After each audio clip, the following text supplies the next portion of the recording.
رسیدن نوروز.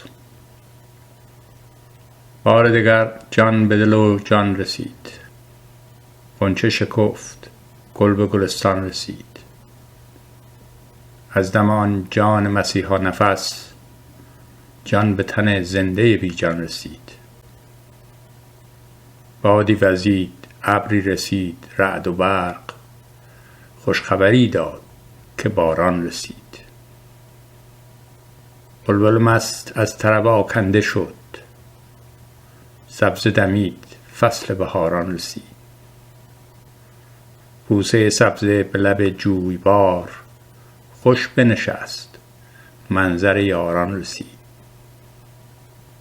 دشت و دمن خلوت عشاق شد، بوسه به لب از لب جانان رسید. یوسف خوبان ز در آمد به پیش، دستها برید، حیرت انسان رسید. در خم هستی عنب آمد به جوش، مستی به می، هستی به مستان رسید.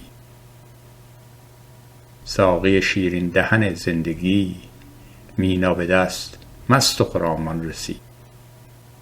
وان می ناب زان صنم دلگشا، مرهم دل بهر خماران رسید. آن غم هجران که به نی می دمید، دف بگرفت، غصه به پایان رسید.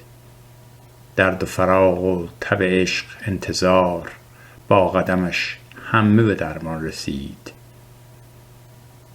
دولت سرما و تباهی برفت، دولت خوبان به امیران رسید.